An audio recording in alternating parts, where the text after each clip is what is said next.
Welcome everybody. Welcome everybody. So it's Tuesday, the day after Christmas. So still happy holidays and welcome to the Rig on Wheels show featuring MVT. This is your first ever truck driver recruitment show. Of course, I am your host, Kameel Gaines.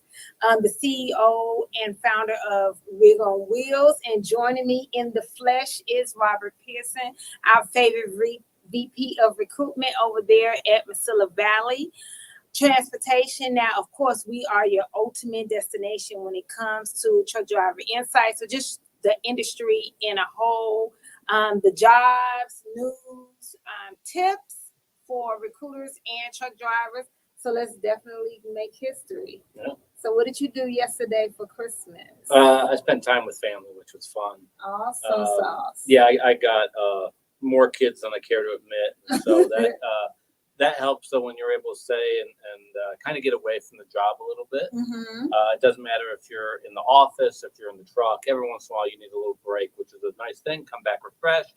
And crap, I'm already 2024 is coming up. That happens really quick. Very quickly. It's gonna be here before you know it. Yeah. But like we were talking, and I know I was talking last week with somebody else.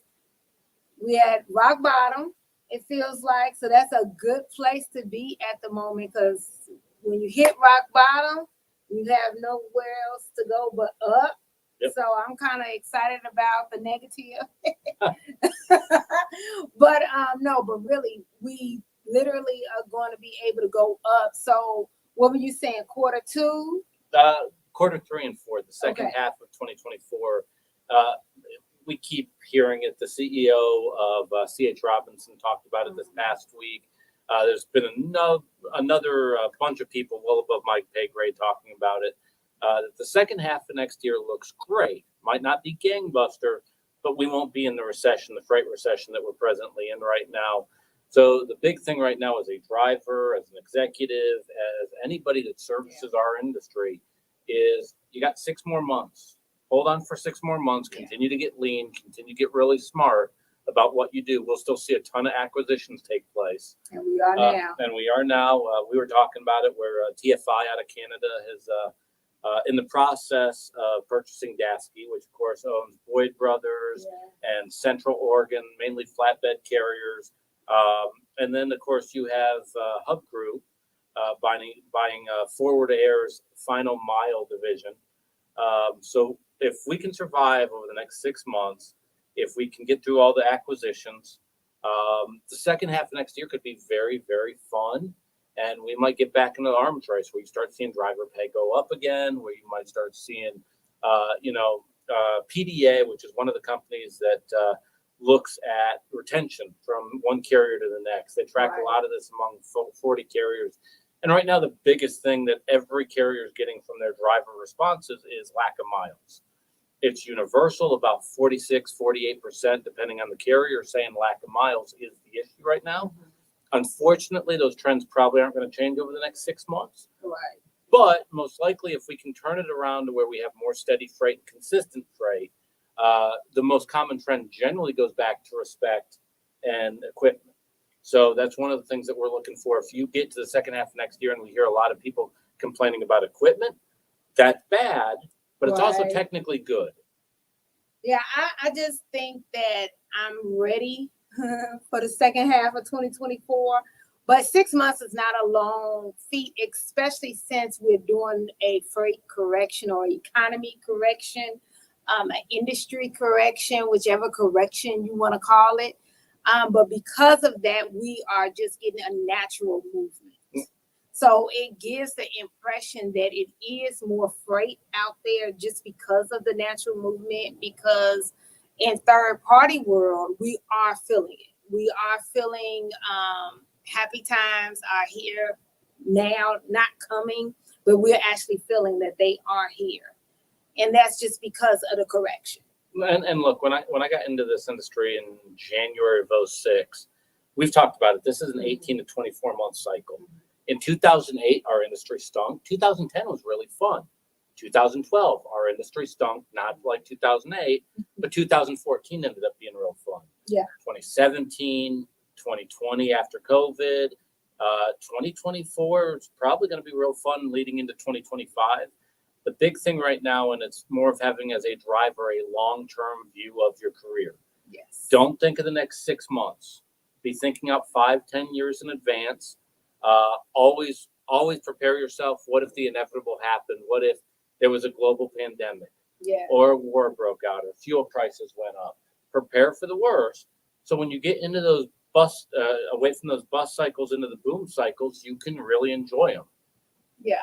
So basically, just remember when your mom or people that your dad said, put things away for a rainy day or budgeting or things like that. So in my mind, the way I interpreted that, because my mother didn't say things like that. What my mother did say is, you are a business.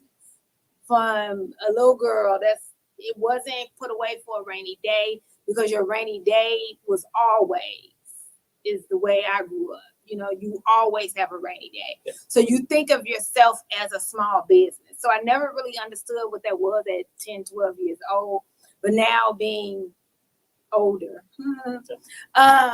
you understand more of what that is. So even if John is a company driver and you're on the road, or you're local, or you're regional, if you think of yourself as a business, you'll be fine.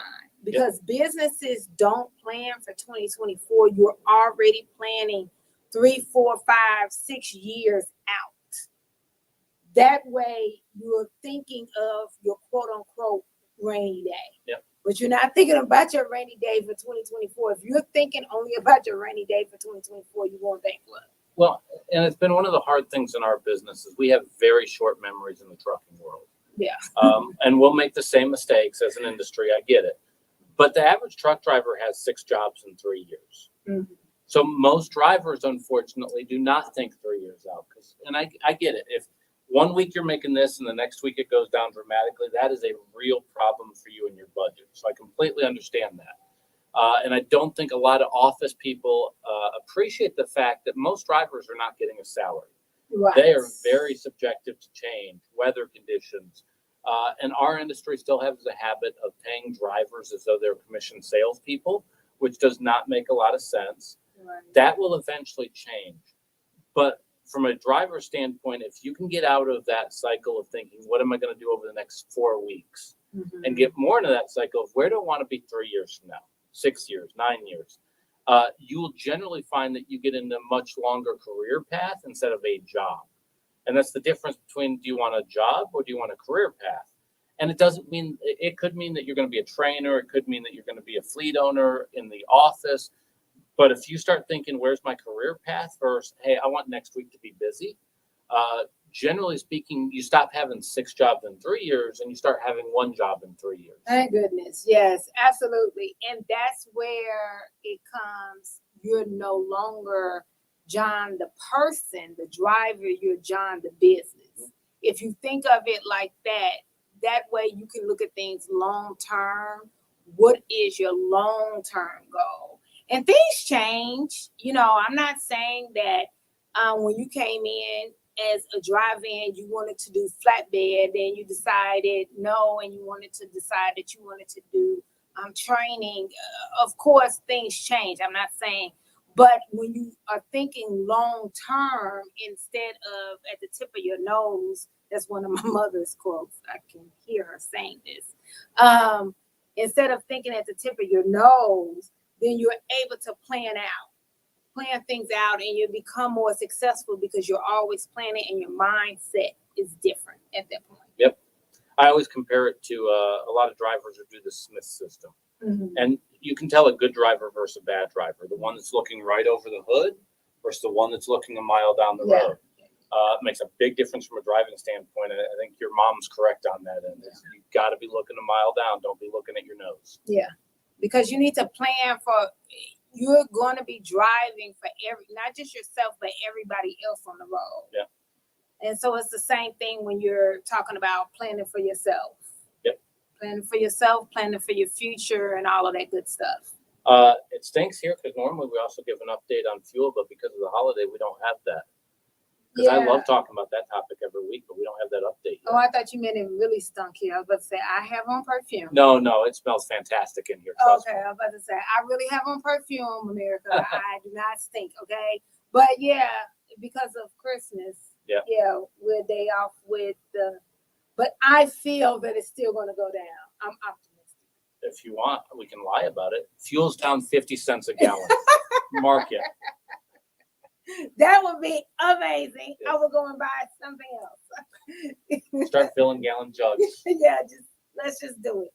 But let's go ahead and go to our first commercial, and then I think we should come back and immediately talk about some hot jobs and go into that. I know Josue was telling us some good stuff, some secrets, or maybe not secrets, but about some hot jobs, because it was a lot open on the sheet, and he was like, let's go ahead and start filling her up for January. Go.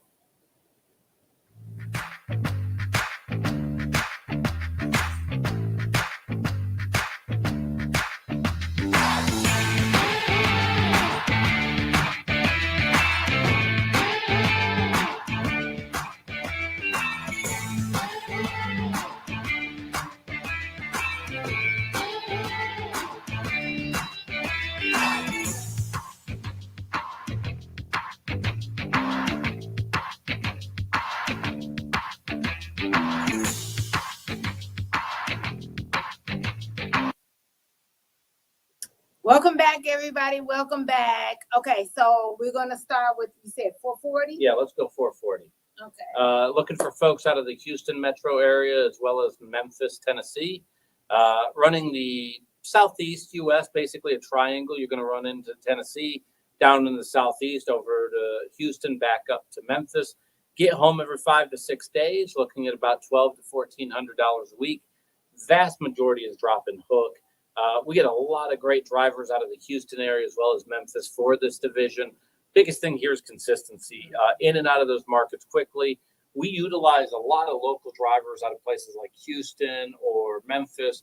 So as an example, if you are under a load that's going to be a live load, the advantage, though, is it's not a live load for you. You get to drop it. A local driver does that final mile move, interacts with the customer. Because if you're running what we consider OTR, we want to keep those wheels turning and keep you going. So if you live out of Houston, if you live out of Memphis, really good opportunity. Tell your recruiter that you're looking for Division 440. I would also sell us on Division 330. We're looking for drivers out of the DFW marketplace, San Antonio, Laredo. Really nice. We're bringing a lot of the freight that comes across the border and up through Texas to the Midwest. And then we're working with a number of customers to get back down into Texas the other way. Again, a lot of drop and hook on that. We're one of the perennial leaders in this industry on cross-border moves.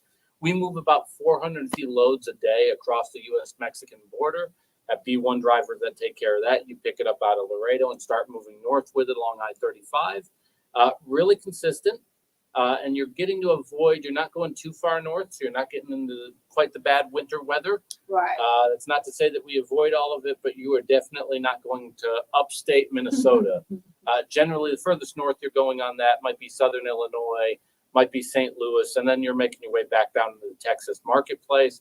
So 330 is a popular division, averaging about $1,500 to $1,700 a week, 55 cents a mile on that, plus there's an extra 5 cents per mile and a productivity bonus that goes along with that division. So as you work with Rig on Wheels here and ultimately get to Josue in our offices, mention that productivity bonus so they can get into real detail on that for you, because that pays out monthly. If you're not eligible 1 month, you're absolutely eligible for it the following month. Right. So a lot of opportunities there with 330. And then we have a number of opportunities across the board. So if you live in markets like Portland, Oregon, I promise you I can speak English. Portland, Oregon, Salt Lake City, Utah, Phoenix, Arizona.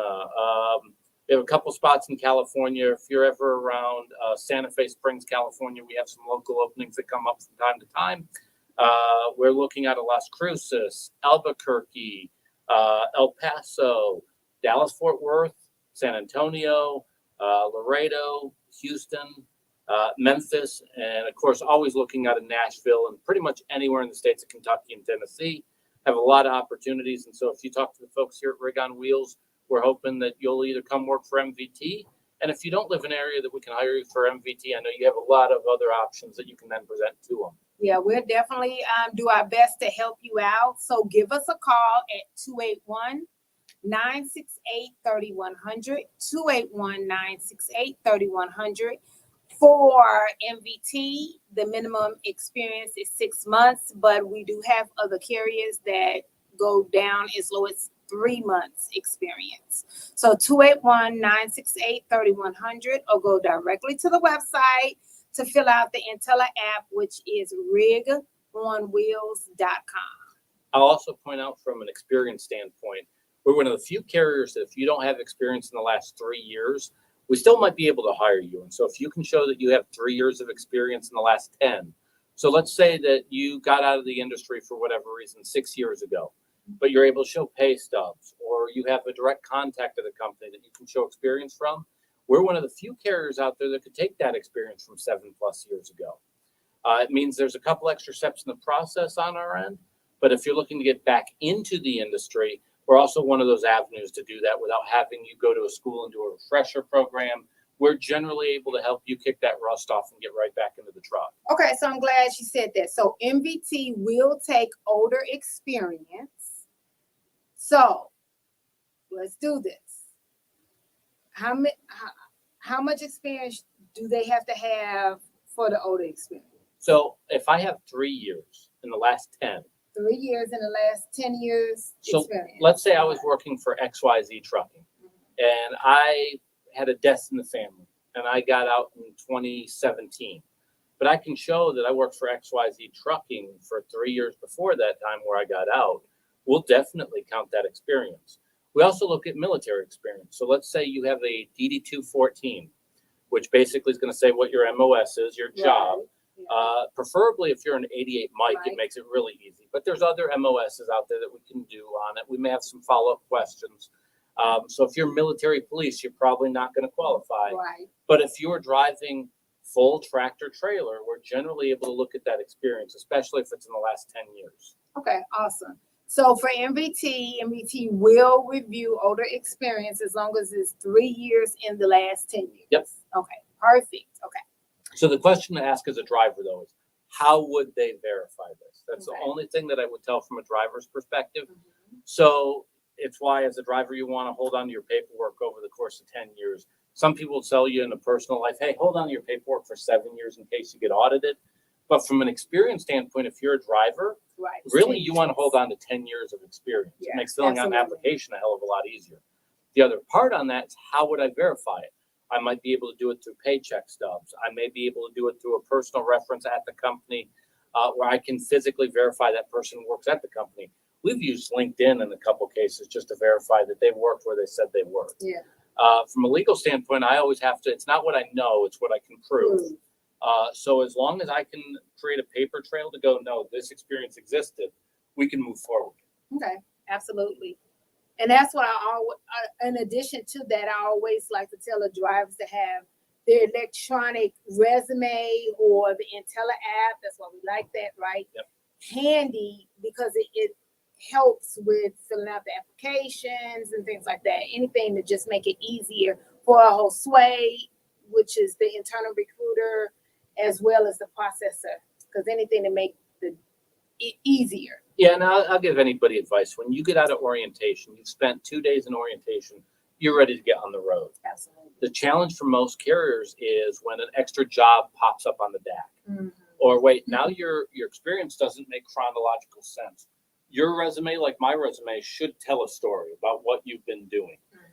If you don't have that and you can't remember, and in all fairness, I can't remember what I was doing 6 years ago on this exact day. Right. But if you have that available to you where you can answer those questions, you can get done with orientation and know I'm ready to go. Now I'm going to have to sit down and go through my life story with somebody that I've not talked to yet. Right. Absolutely. Okay. Love it. So we got it together. We know exactly what to do going forward for MVT. Yeah. Now they just need to call. Now they just need to call us at 281. Kayla, you can put the number back up there, 21968-3100,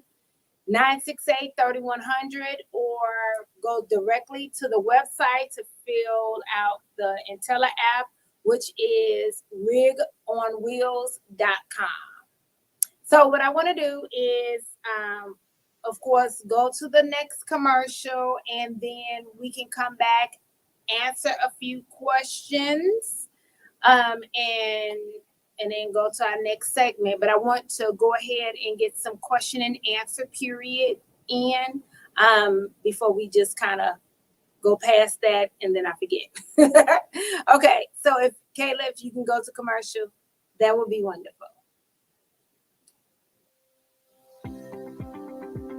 My name is Stacy Morton, and my position is OTR driver, and I've been with the company for 8 months. I enjoy being with part of the family because good miles, nice people, they listen to the drivers. The pay is excellent here at MVT. The home time is very good. You get to go home anytime you want. The dispatchers are really nice. They listen to the drivers, whatever you want. They will do their best to give you what you need. And the equipment is good, and safety is excellent. Yeah, they're fast, and the roadside is good. They listen to you, and they get the job fixed in a timely manner. Yeah, I would recommend other drivers to come to MVT because this is a good place to work, and you get excellent home time and everything that you need here.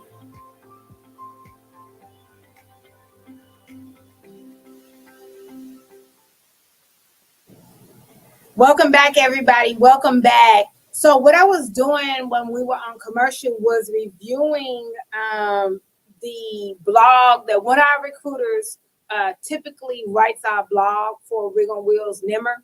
She's one of our recruiters up there in Canada, and she writes our blog. Shout out to Nimmer. But anyway, she writes our blog, and she was writing our blog on the 2024 trucking trends for next year, and one of them was about last mile. And Pierson, what were you saying about it? Yeah, when I got into trucking, the average length of haul was almost 1,500 miles. Mm-hmm. It's now close to about 450. Now, there's still some exceptions. There's stuff that goes to coast to coast. It's why there's a place in our industry for expedited teams. But with that said, what used to be one driver's job, and this is part of what exacerbated where there's a shortage of drivers in some certain scenarios, is what used to be one driver's job is now 3 drivers' jobs. So as an example, in the 80s, my grandfather ran a Lansing to LA and a LA back to Lansing. That is a long, dedicated route to be on. That wouldn't exist today, right. Especially not with a solo driver, maybe a team.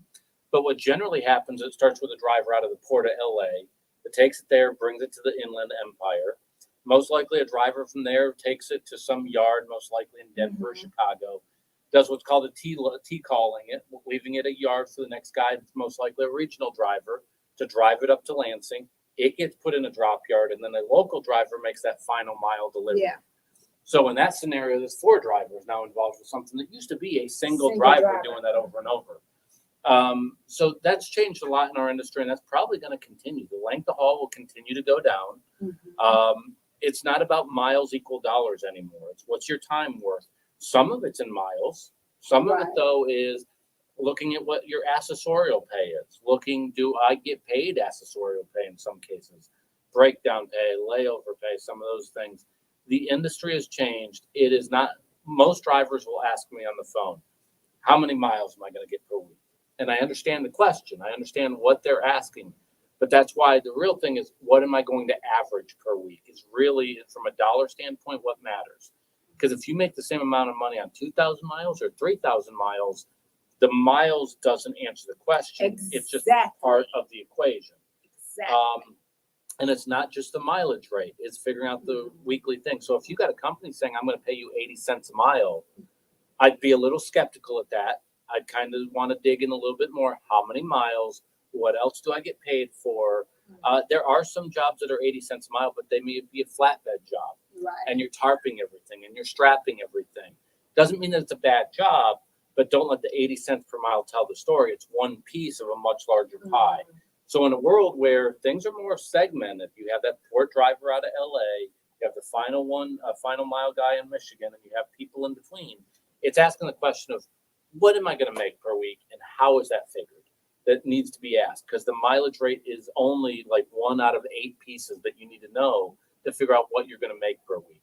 Yeah, because everything is chopped up now. It's not the same as it used to be. So when a driver is asking a question, some of the questions are outdated. If you were to say, and it could just be outdated 5 years, 10 years. And that's what I say. We have to, this is the reason why this show is so important, to educate us all, not just the drivers, but other recruiters as well. Because some stuff is just for marketing purposes, and marketing can go for good or it can go for bad. Because I used to say to the drivers, what do you want? Do you want to be able to say cent per mile? So when you're at the trucking stop, you can talk about who has the biggest, who's the biggest, or do you want to talk about who is making the most amount of money? Yeah. Because those are two different things. That's what you need to know. So how much is it that you and your old lady need this paycheck to be? Yep.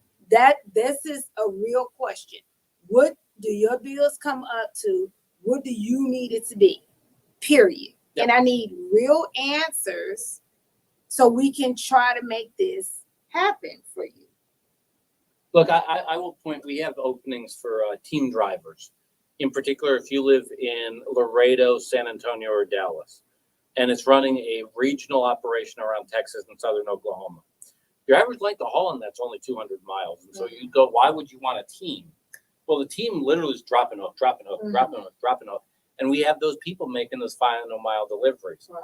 That team drivers, that team's going to make $3,400 to $3,600 a week running as a team. The industry's changed. They're not going coast to coast. They literally, if you look in the state of Texas alone and think of Amazon, they have 2 fulfillment centers here in Houston, one on the south side, one on the north side. Right. They have one in El Paso, one in Austin, one in San Antonio, a couple up in DFW, and a couple others in some smaller markets. They are very close together because it's more economical for them to run short stuff and not have freight going 1,800 miles away. So as a driver, if I sit there and I'm going to pay you 80 cents a mile, or I'm going to promise you 3,500 miles a week, I'm not telling you the story. I need to just tell you, what are you going to make? And you're starting to see there's certain states like Colorado that about a year ago passed a law where when you post an ad, you have to put what the weekly salary or what the expected salary range is for that driver. As recruiters, that's what you should get from a recruiter. And what I should be giving you as the driver is that expected salary range. Because if I start getting into miles, which I'm happy to share that information, but if I start getting into miles and cents per mile, I'm only giving you 50% of the data. You're making a decision with about 50% really being unknown. Yeah, so I had a question, and it's so funny that we're diving into this. And I had a question because in the last week in the recruitment meeting, we had, it seemed like a few drivers kind of was hinting. Some drivers said it, and drivers were kind of dancing around it or whatever. But the recruiters were kind of getting irritated by this because they kept feeling like they kept saying the same thing. And the drivers were talking about the mileage over and over and over. And I don't know if they saw something out there in social media land that was on repeat about this. So the recruiters, of course, are telling them what the mileage is. But it's like it was something that they just kept talking about it. And the recruiters are trying to tell them, like, that's not what the importance of this particular job is. So don't get hung up in that. So when a recruiter tells you things like that, and I can understand sometimes there's one bad apple that spoils a bunch, or however the saying goes. And you have some recruiters that are not the most honest. But what happens, especially if a recruiter knows that they can't recruit you, but they're still trying to give you knowledge. There are jobs now, especially with your loop jobs or your dedicated jobs, where the mileage is not the driving force when it comes to how much you're getting paid. It's almost, you think about it as you're getting paid per project. So you're not getting paid, you're getting paid per mileage, but not the same way as you think of it 5-10 years ago.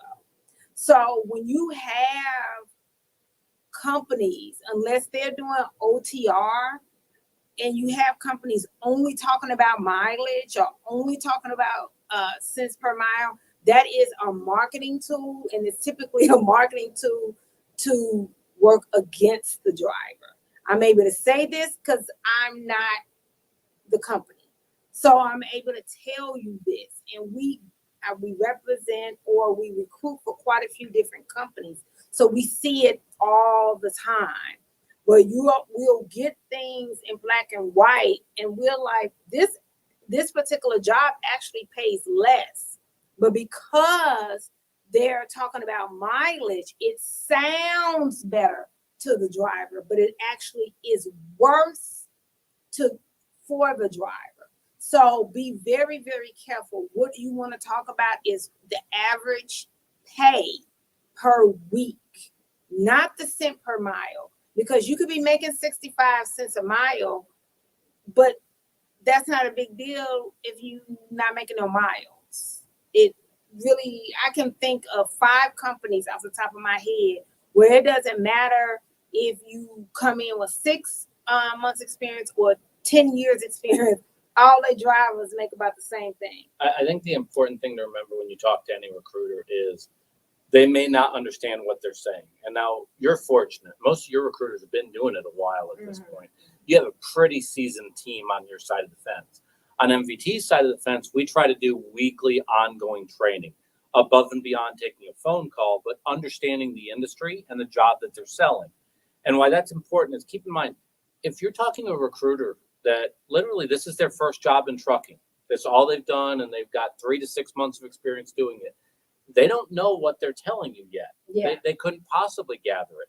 We call our competitors because we like to know what we're up against. And we've had conversations with recruiters that we have to explain their math doesn't work. So we'll have a recruiter going, oh, your first week you get 3,800 miles and you'll average that every week. And me going, well, no, you run legally and a 34-hour reset's going to happen. I only have 70 hours before I have to reset.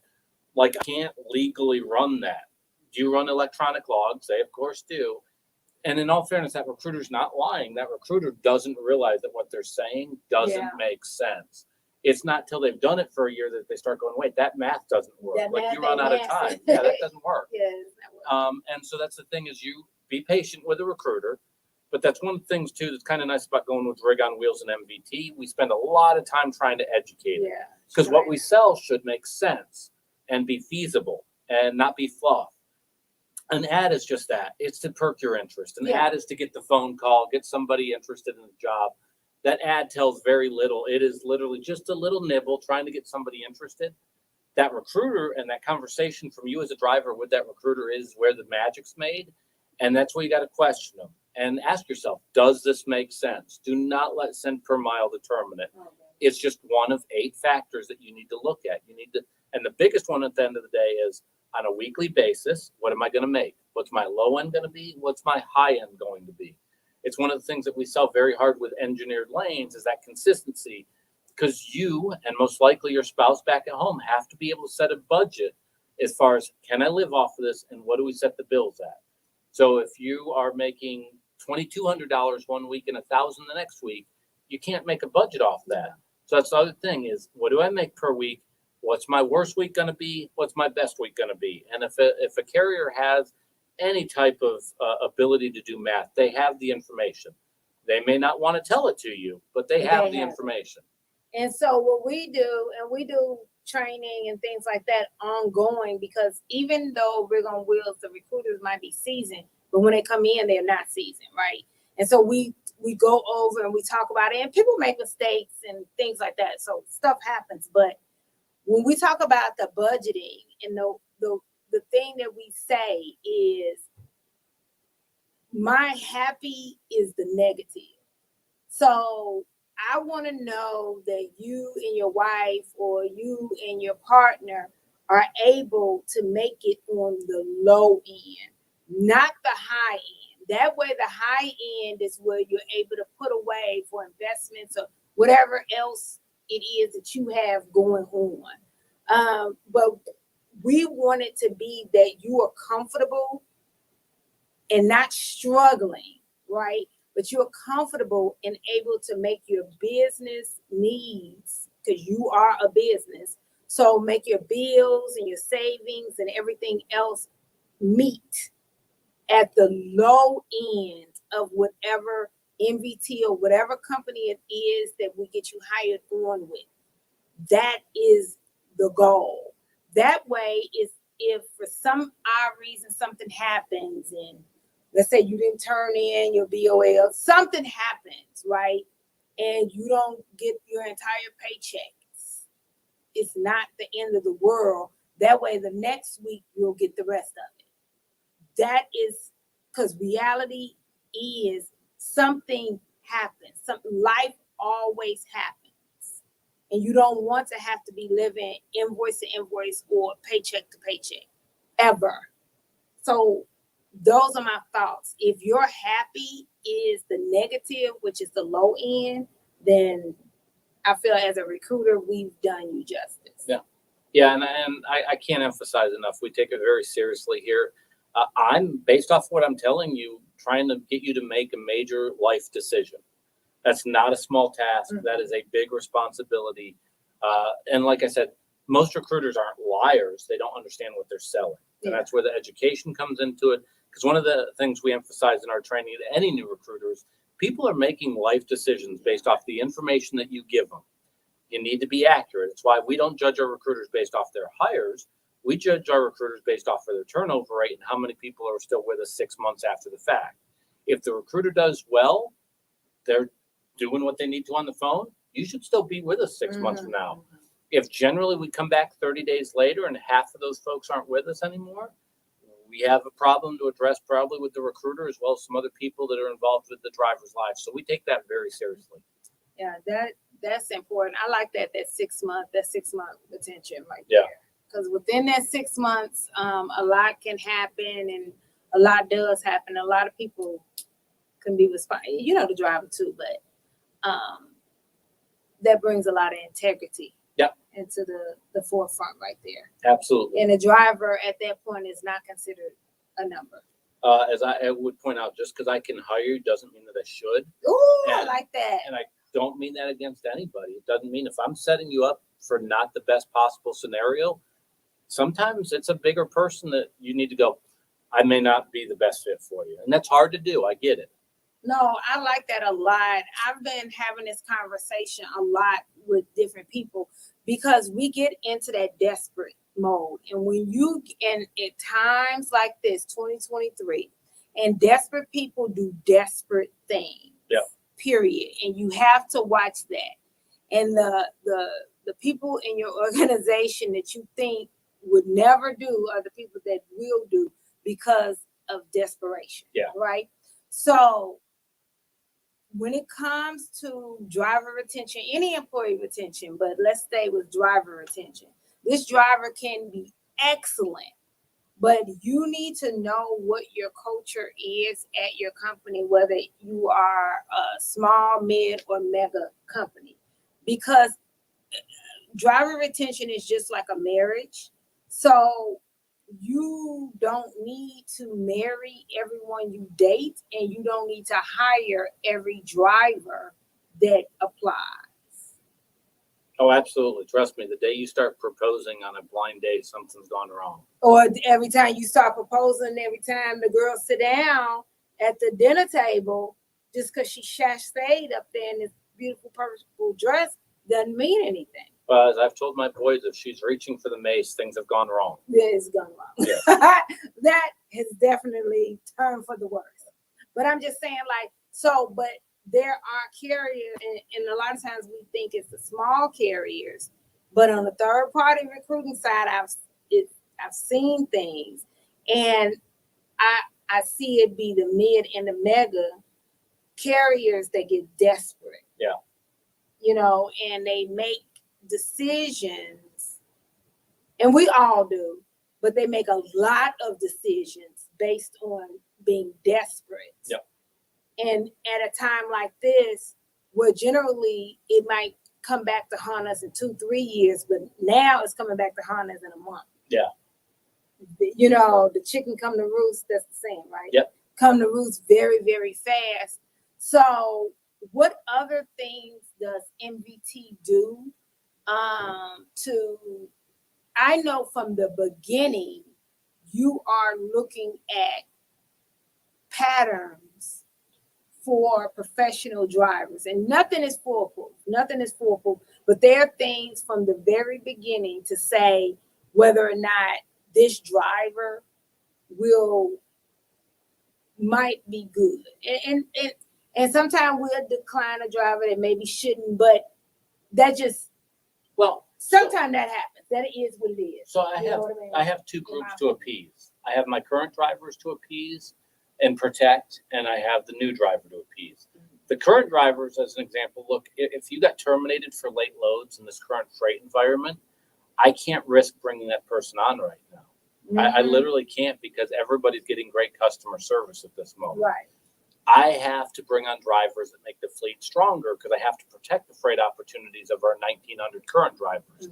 And trust me, if you join MVT, you want a recruiting department that's bringing on quality professionals in to work with you, because you're judged by your coworkers. Right. You may have been the greatest driver in the world, but if your coworkers are bad, you reap the negative side effect of that. So that's the first piece of that. From a driver standpoint, I'm looking for somebody that is punctual. The driver that no-shows us and doesn't get on the bus for the first orientation, there's not an invite to a second orientation. And I know there's carriers out there who will go, hey, I know you've no-showed me 3 times. Do you want to get in the truck? That ain't good. That's generally a sign of things to come. That is a red flag.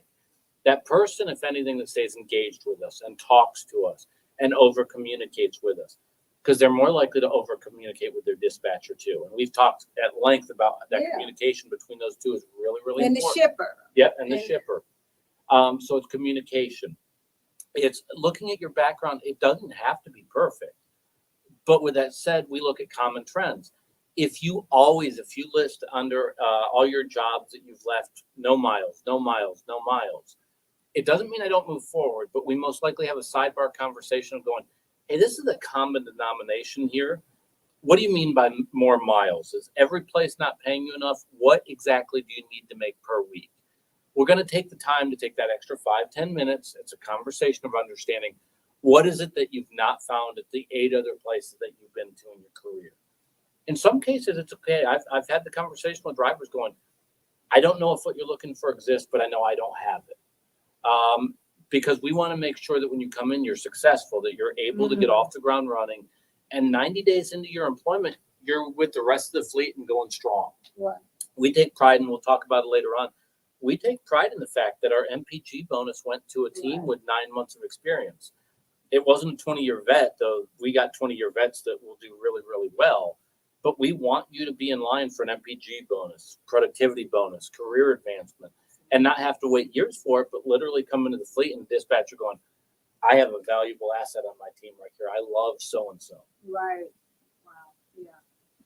Something else that you said, another reason, and I thought you was going to really, you said it, but you was going somewhere else with it. But another reason why you don't want to bring in a driver that's not a worth a hill of beans, my words, not yours. So MVT, he didn't say this, I did. Because if you have somebody that has no show, no call, no show, they're not worth a hill of beans. No, we're grown up. We don't have time to continue to raise them where their parents messed up, because that's what that is. You no call, no show. That's a poor raising from your parents. That's what that is. Second, but now you're doing it 3 times and all of that jazz. But you can't afford to mess over your current drivers because it's teamwork, right? Yeah. Because these drivers are set up to take load so the other drivers.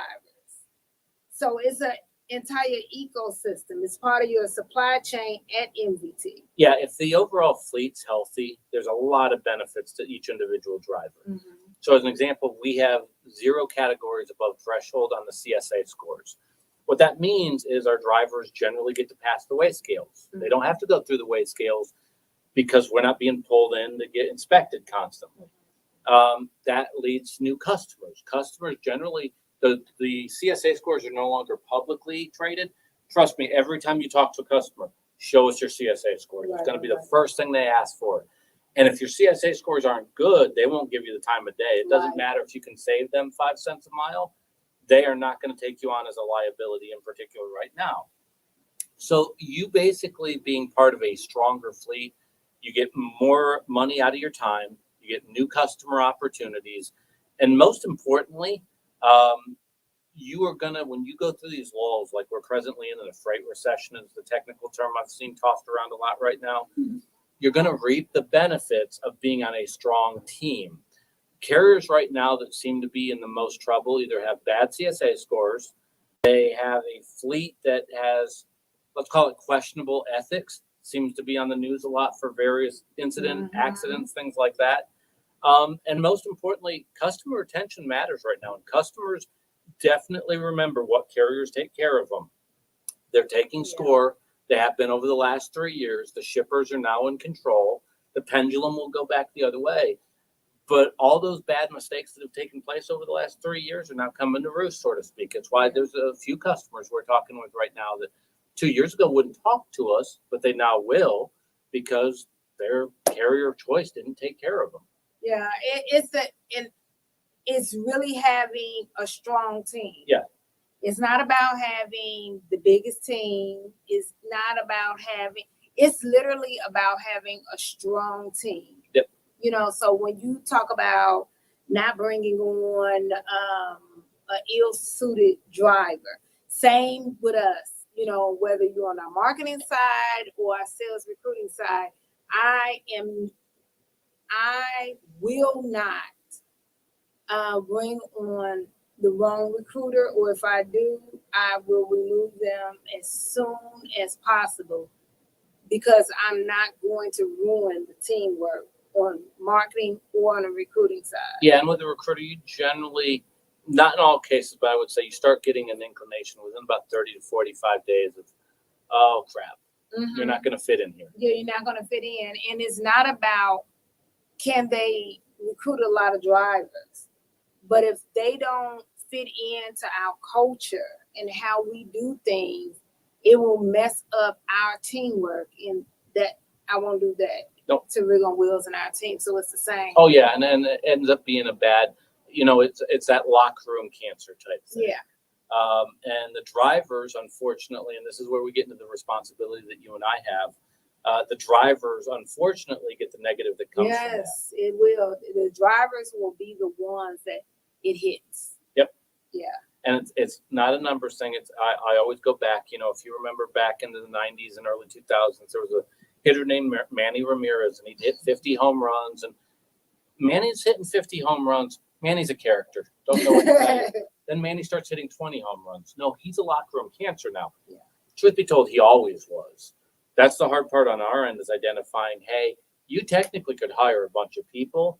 I'm going to end up paying a price for it, and so are the drivers 6 months down the road, though. Right, absolutely, and that's who our end customer is, and we can't afford that. Yep. So that won't happen. Absolutely.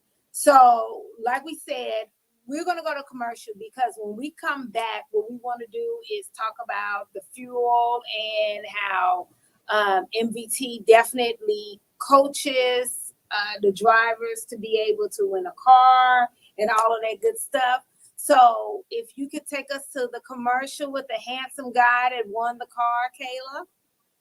Mi nombre es Carlos Vázquez. Tengo trabajando 3 años aproximadamente y somos B1 y andamos en territorio de Estados Unidos. Lo que me gusta de MVT es que tiene buenos viajes, buenos camiones y muy buenas millas. Mi comunicación con los despachos es muy buena y todo eso, y siempre están a la orden del día. ¿Qué pienso del equipo de los camiones? Pues que están muy bien y les dan sus mantenimientos, sus PO y todo lo demás, alineación y balanceo, todo, cambio de llantas y excelente servicio. La compañía cada trimestre regala un auto para los operadores. Me motiva pues a crecer más como persona y pues, para dar el 100, como dicen, para la compañía. Welcome back, everybody. Welcome back. This is probably one of my most favorite parts right here because I end up learning a lot. The leaderboard. I guess first start out with the leaderboard since I talked about that because we have been talking about the cent per mile and the fuel mileage and everything, but I didn't even realize like it was a leaderboard, and that's great because the drivers can actually come in and see where they are. Oh yeah. We focus on fuel heavily, probably more so than any other carrier I've either worked for or consulted with. And there's a few reasons for that, but the name of the game here in trucking is this is a very low profit margin business, and it's very easy to lose money in this business. Mm-hmm. If you want to make money, you got to really mind your pennies, and the dollars take care of themselves. And part of that comes from fuel economy. In a world where this industry averages about 6.5 miles a gallon, we average about 9 to 9.5 miles a gallon. That is not luck. There's a number of factors that go into that, but the biggest factor is driver behavioral trends. And what I mean by that is it's understanding how to pre-plan, how often you get on and off the interstate if you're going on a lane. It's maintaining your equipment as a driver, even though Penske more than does their fair share on it. And so we work with our drivers to get the best fuel economy possible. It's what allows us, well, I've heard of some carriers having to revert back pay raises they gave previously over the last 2 years. We've not had that conversation for the sole reason that our fuel economy is so strong. We average, like I said, almost 3 miles per gallon more than the rest of the industry. And so a lot of that comes onto the drivers, and to reward the drivers for that, it's a competition within the 1,900 drivers that we have. That if you're assigned a truck, there's certain local positions that do some slip seating, but if you're over the road, you're assigned a truck. And so we look at your fuel economy, and whoever gets the best fuel economy for the quarter gets a brand new car. We do it at our quarterly driver appreciation event held in Denver, Nashville, Laredo, or El Paso.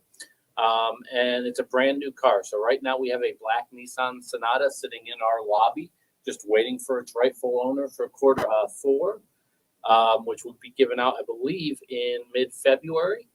And then whoever gets the best fuel economy for the entire year gets a $25,000 bonus. You're not alone, though. It's really a victory for all of us. Between your fleet manager, we have an entire department that we call driver services that do a lot of training. It's not just for the driver that gets in trouble because they've done something wrong on the road. They're there just to make you better at what you do over the road. It might be safety. It might be fuel economy. It may be, hey, I told my fleet manager I want some career advancement opportunities. I'd like to be the next in line for a dedicated position or an office position, or I want to be a trainee or trainer, excuse me. That driver services department's sole job is to help you on that path, recognize that, and lay out a game plan on how that happens. And so one of the most common things is drivers contacting driver services. How can I squeeze out another mile per gallon on my truck? It's extremely competitive. We have it listed out there. Most drivers know if they're in the hunt or not before that month is up, that final month of the quarter. Generally surprised who won, but normally the top 10 have an idea that they're in the running for it. And then lo and behold, we give it every single quarter. It's one of the things that separates us. I don't know of another carrier doing a similar program, though there are fuel incentives out there. I don't know of anything quite like that we're doing. And the biggest thing right now is we like to make examples of the people that are successful with us. It is very hard in this industry, and I could say this about a lot of industries. We often lead through negative reinforcement. Right. That guy's bad. That woman didn't. That woman ran a stop sign. That guy grazed his bumper. it is encouraging when you work at a carrier that wants to lead through positive reinforcement. Right. This team hit 12.6 miles per gallon. This driver trained 5 other drivers to get into the industry this year. So one of that positive reinforcement that we do that we definitely get an ROI on it, return on investment, is we do the car giveaway every quarter, and we do the $25,000 bonus done annually. I believe Roberto Sandoval was the last winner of the $25,000, and he's brought on about 5 of his relatives that now drive for us too. That's awesome, because he like, shoot, if I'm getting 25,000, he's definitely a walking billboard. Yeah. Yep. That's for sure. Now that is one hell of a referral. Oh, absolutely. We will find, and it's one of the things we find with our referral program, though, is if you look at our most engaged, the top 5% of referrers, they tend to be in that top 100 drivers as far as fuel economy. I bet. They get real serious about it. They get real serious. So they're able to call home or go home or whatever, and they're talking about it. Yep. Because, first of all, they are more engaged with the driver services. So they're forever more engaged and all that. It all makes sense. Yep. The engagement, the retention, all of it. It all works. It's not surprising. It's not rocket science.